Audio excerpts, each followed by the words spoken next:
بسم اللہ الرحمن الرحیم۔ السلام علیکم، کیسے ہو بچوں؟ امید کرتی ہوں خیریت سے ہوگے۔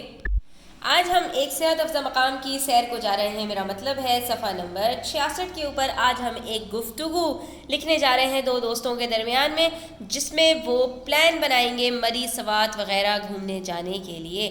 تو جب ہم کوئی پلان بنا رہے ہوتے ہیں تو ہمارے دماغ میں کھچڑی پکنا شروع ہو جاتی ہے اور وہی ساری چیزیں ہم سوچ سوچ کر مزہ کرنے لگتے ہیں۔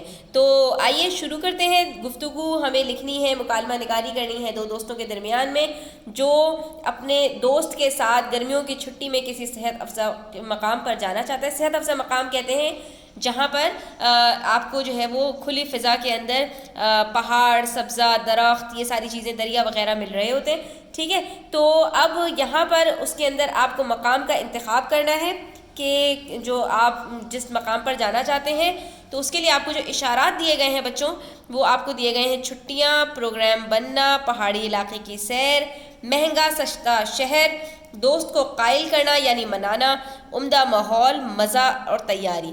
ان سب چیزوں کو آپ سوچ کے دو دوستوں کے درمیان میں بات چیت کو لکھیں گے۔ تو آئیے شروع کرتے ہیں اور دیکھتے ہیں ہم اس کو کس طرح سے تحریر کر سکتے ہیں۔ تو بچوں، ہم نے جو دو کردار لیے ہیں یہاں پر، وہ دو دوست ہیں، حمزہ اور دانیال۔ حمزہ گفتگو کا آغاز کرے گا اور دانیال اختتام، ٹھیک ہے۔ تو حمزہ نے کہا: السلام علیکم، کیا حال ہے؟ دانیال: وعلیکم السلام، الحمدللہ میں بالکل ٹھیک ہوں، اور سناؤ؟ حمزہ: بھائی، گرمیوں کی چھٹیاں ہونے والی ہیں، کیا خیال ہے کسی صحت افزا مقام پر چلنا چاہیے؟ یہ وقت کسی عمدہ ماحول میں گزارا جائے۔ دانیال: کیا زبردست بات کہی آپ نے! تو پھر پہاڑی علاقے، مری سوات، ہنزا وغیرہ کی سیر کیسی رہے گی؟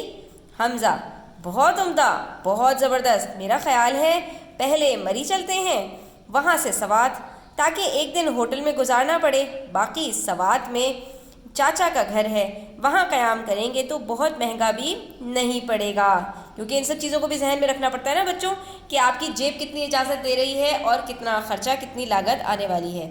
دانیال: چلو پھر امی ابو سے اجازت لے کر تیاری شروع کرتے ہیں۔ حمزہ: مجھے تو سوچ سوچ کر ہی مزہ آ رہا ہے، بہت خوشی ہو رہی ہے۔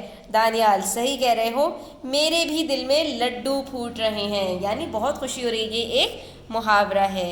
تو یہاں پر بچوں ہمارے مکالمہ ختم ہوتا ہے۔ اگر آپ اس کے علاوہ کچھ اور بھی لکھنا چاہیں تو آپ لکھ سکتے ہیں کہ جیسے آپ کا دوست نہ مان رہا ہو تو آپ اس کو مختلف دلیلیں دے کر یہاں پر منا سکتے ہیں کہ وہاں پر ہم جائیں گے، وہاں پر گھومنے کی بہت ساری جگہیں ہیں اور وہاں پر بہت مزہ آئے گا، اور میرے چاچا کا بھی گھر ہے تو کوئی ڈر والی بات بھی نہیں، اور اب ہم بڑے ہو چکے ہیں، ہمارے والدین بھی ہمیں اجازت دے دیں گے جانے کی، ٹھیک ہے۔ اور پھر آپ اس طرح کی باتیں وہاں پہ کر سکتے ہیں اپنے دوست کو موٹیویٹ کرنے کے لیے، اور پھر آپ اس طرح سے اپنے مکالمہ نگاری کو مکمل کر سکتے ہیں۔ امید کرتی ہوں بچوں آپ کو یہ مکالمہ پسند آیا ہوگا۔ ویڈیو اینڈ تک دیکھنے کا بہت شکریہ، اپنا بہت خیال رکھیے گا۔ ویڈیو اچھی لگی ہو تو لائک کیجیے گا، اپنا پیارا سا کامنٹ کیجیے گا، اور چینل کو سبسکرائب کیجیے گا۔ اپنا خیال رکھیے گا۔ اللہ حافظ۔